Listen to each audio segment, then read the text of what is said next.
Hello tout le monde, aujourd'hui je vous fais une petite vidéo sur les paramètres UTM, pourquoi les utiliser, pourquoi vous devez les utiliser et à quoi ça sert.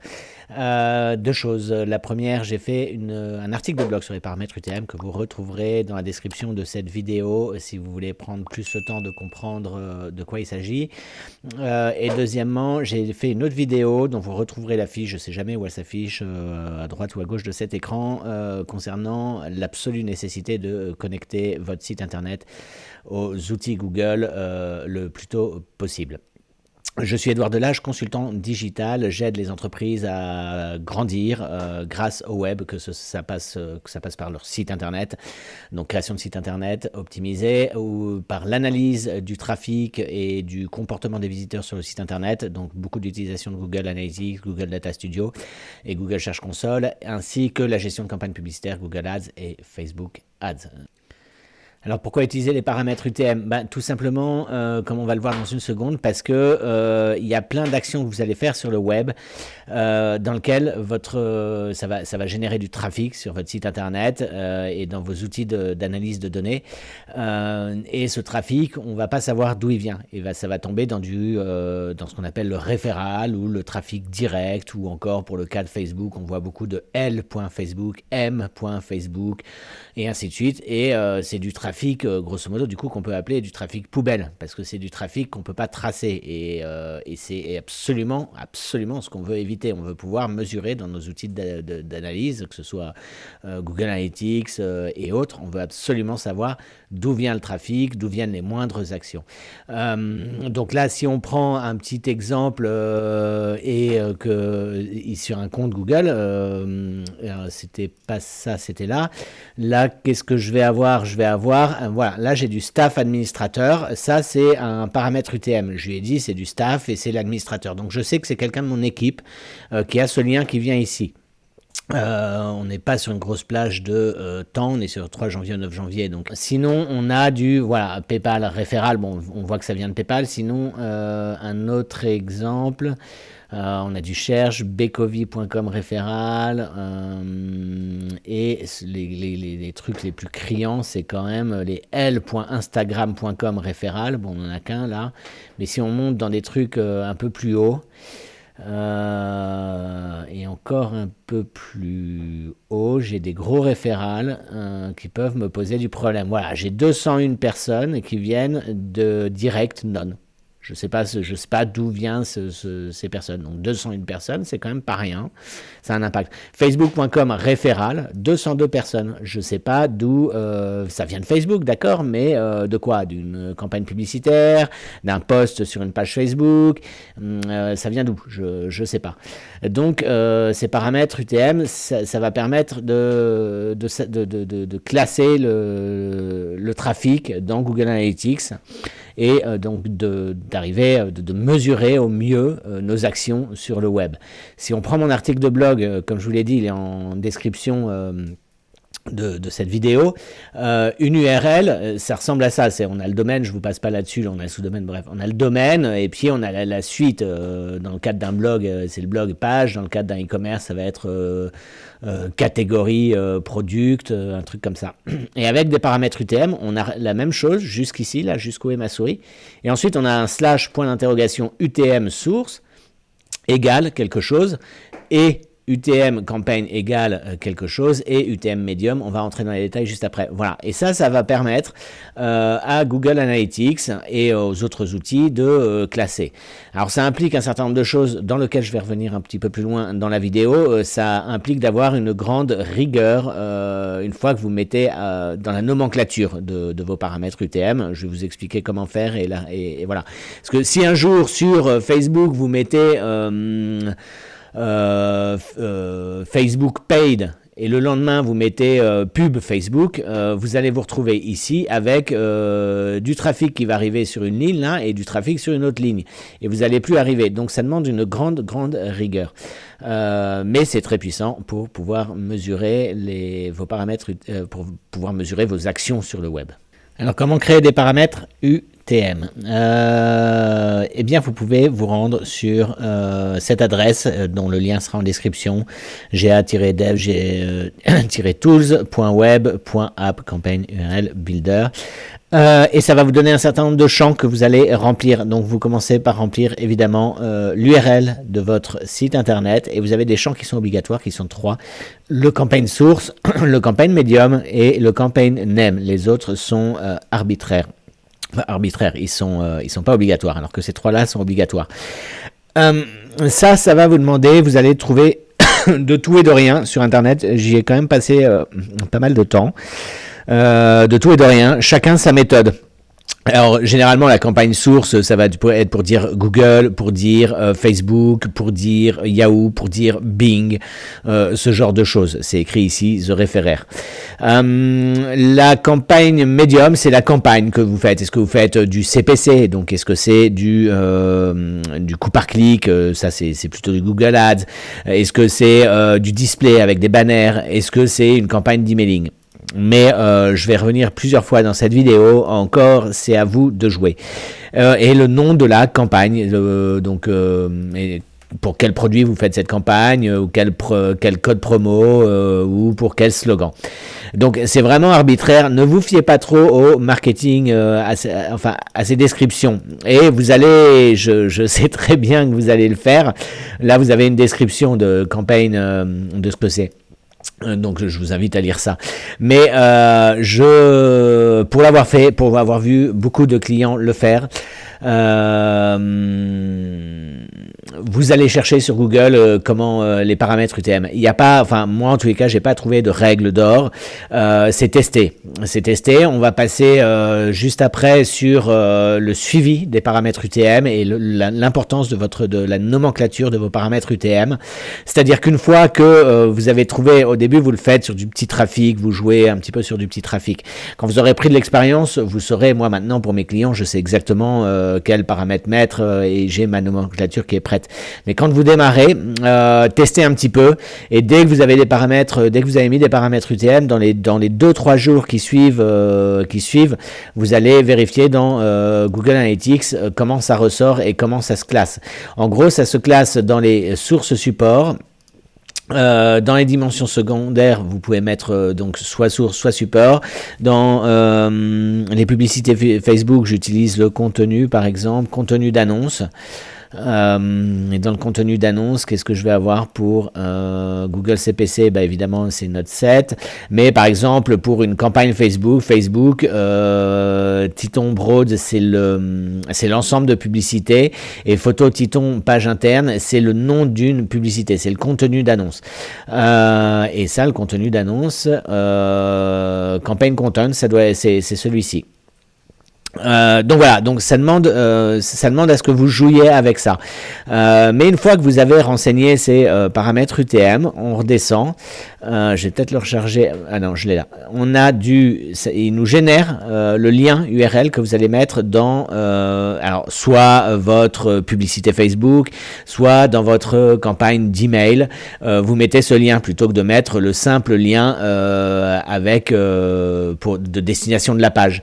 Et comme je vous le disais tout à l'heure, on se retrouve avec le point d'interrogation UTM source et avec donc c'est l'UTM source égale, et on a c'est une paire de clés valeurs. Donc la clé c'est UTM source et la valeur c'est page Facebook. Ensuite on en a un deuxième qui est séparé par le et, qui est UTM medium. Donc égale page Facebook Titon, et UTM campagne égale Titon tombe. Donc je vous invite à jouer, de vraiment comprendre comment ça se passe. Ne suivez pas une règle d'or sur le web avec des paramètres tout prédéfinis et laissez ça pendant des mois, parce que vous n'allez pas vous y retrouver après. Donc le meilleur moyen pour savoir ce que vous faites avec vos paramètres UTM, c'est de tester. C'est de tester et c'est de définir une nomenclature petit à petit dès que vous avez bien compris où est-ce que vous mettez les pieds, comment vous voulez classer et organiser votre Google Analytics, comment vous voulez organiser vos données dans votre Google Analytics. Ça c'est une autre, je ferai une autre vidéo. C'est quand vous connectez votre Google Analytics, il faut réfléchir avant quoi que ce soit à la classification de vos données, de vos sources de trafic, et après vous pourrez avoir, comme ça vous pourrez bien définir vos paramètres UTM. Alors, où est-ce que après vous allez retrouver vos paramètres UTM dans Google Analytics? Je vous le mets dans l'article de blog, dont encore une fois le lien est en description. Vous allez l'avoir dans tout le trafic, source, support, et comme je vous l'ai expliqué, vous allez retrouver tout de suite ce que vous avez mis et les erreurs que vous pouvez faire. Là, j'ai pu peut-être tester et je n'avais pas mis de contenu d'annonce. Je crois que voilà, on a le contenu d'annonce en dimension secondaire. On n'avait pas de contenu d'annonce, donc je sais juste que j'ai 89% de trafic qui est venu sur de la sécu conversion, enfin sur le source support. Le deuxième endroit, ça va être sur les campagnes, toutes les campagnes. Et là, vous allez pouvoir retrouver, généralement, c'est fort pour Google Ads, c'est un produit Google, Google Ads et Google Analytics, mais pour vos campagnes Facebook, vous allez retrouver ici vos paramètres UTM. Et d'ailleurs, si je donne une dimension secondaire comme le contenu d'annonce, par exemple, je vais avoir ma dimension secondaire et voilà, par exemple pour la newsletter Noël, j'ai du Note 7, j'ai pas de contenu d'annonce. En revanche, pour les campagnes Facebook, j'ai de la sécu conversion achat, le nom de la campagne, et j'ai le contenu de l'annonce, photo, titon, copie, et ainsi de suite. D'ailleurs, puisqu'on est sur pas mal de Facebook, un des très bons moyens, mais ça fera l'objet d'une autre vidéo, depuis la mise à jour d'iOS 14, qui a maintenant 8 ou 9 mois, le suivi des conversions dans Google, dans le gestionnaire de publicité de Google est pas forcément évident, sûr et certain. Moi, ce que j'aime bien, c'est mettre des paramètres UTM et doubler la vérification des performances de mes campagnes Facebook avec les paramètres UTM. Et justement ensuite de pouvoir mesurer le réel impact ici. Là on est dans le cadre d'un e-commerce et je peux voir par exemple que conversion achat, photo titon, page interne a généré un achat, et là je suis sûr de ma donnée, et j'en suis beaucoup plus sûr que si je vais dans le gestionnaire de pub Facebook où il précise bien que c'est des données arbitraires. Enfin, arbitraires, c'est pas du tout ça. C'est des données où ça dépend si l'utilisateur final a accepté le tracking ou pas depuis la mise à jour d'iOS 14. Donc pour aller un petit peu plus loin, ces paramètres UTM, ils vont me permettre dans Google Data Studio d'organiser et de classer mes données. Donc pour rappel, on était sur Google Analytics. Personnellement, je trouve ça vraiment puissant, mais un peu bordélique pour suivre les données. Et pour pouvoir avoir une bonne lecture, une lecture cohérente, et pour pouvoir nous faire prendre des décisions intelligentes pour pouvoir faire progresser son activité. Donc là, on est dans le cadre d'une activité de e-commerce. Et par exemple, si je descends ici, j'ai pu classer... mais là c'est un commerce, j'ai activé le suivi des conversions, enfin du commerce amélioré, d'e-commerce de Google Analytics, et grâce à mes paramètres UTM, je peux réellement suivre les achats, les ajouts les ajouts au panier, l'ajout d'un fois de paiement, grâce à ça et grâce à mes paramètres UTM. Et si je vais dans la page 3 qui est le scrolling, je crois, le suivi du scrolling, il faudrait que je fasse une vidéo sur le suivi du scrolling, j'espère que ça va pas être trop long. Voilà. Scrolling par campagne, et bien là je sais que sur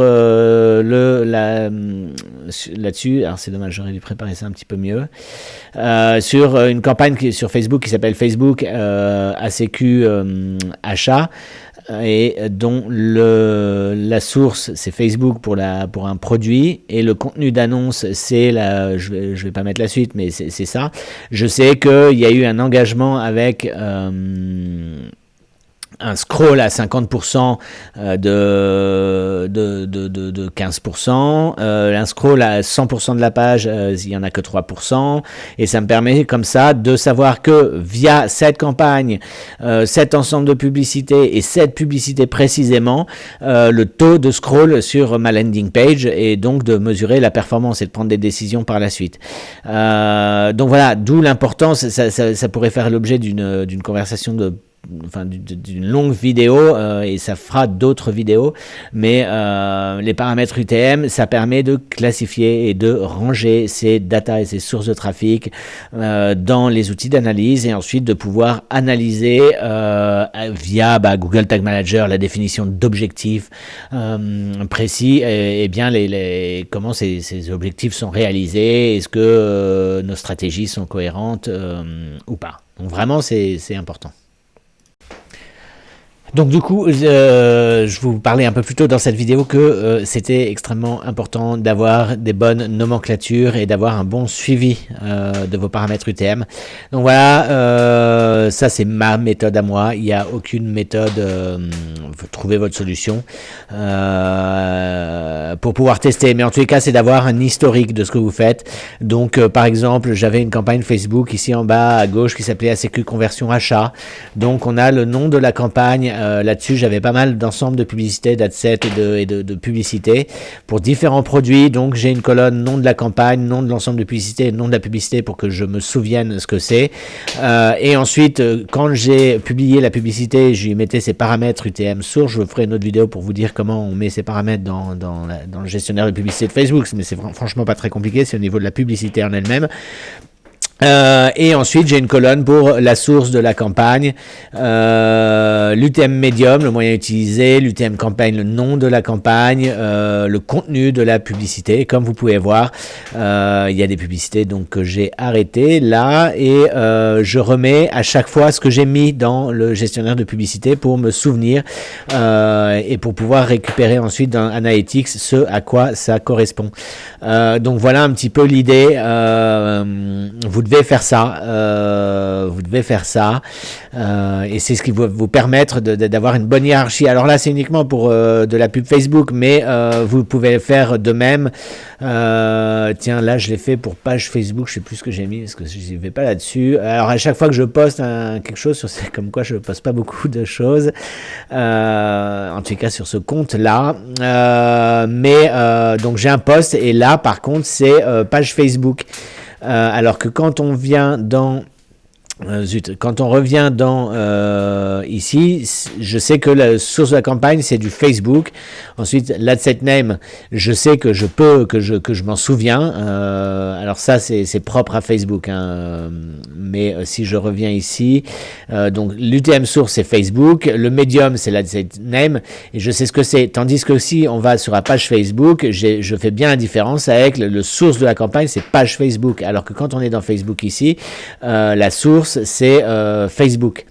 Ensuite, je me mets page Facebook, je remets page Facebook dans l'UTM Medium et je mets le nom du post et je le remets dans le nom de la campagne. Encore une fois, c'est à vous, au fur et à mesure où vous allez publier des paramètres, eh bien, de bien les suivre, de bien les lister dans un fichier Excel, je ne sais pas, vous organisez comme vous voulez, mais l'idée c'est de bien suivre ça pour à la fin avoir une bonne nomenclature. Alors si vous avez un petit site internet qui n'a pas beaucoup de trafic, vous pouvez jouer avec au début, ça n'aura pas une incidence colossale. En revanche, si vous n'avez jamais mis des paramètres UTM, ce qui m'étonnerait sur un site qui a déjà un gros trafic, ça a des grosses conséquences parce que une fois que vous serez dans Google Analytics et que vous voudrez mettre en forme vos données dans Google Data Studio, vous allez vous retrouver bien embêté avec ça correspond à quoi, ça correspond à quoi. Je referai une autre vidéo, mais vraiment il faut classer les infos et c'est pas une petite partie, hein, la data analyse quand on veut faire le suivi des performances sur le web, c'est franchement pas une petite partie. Donc faites attention à ça.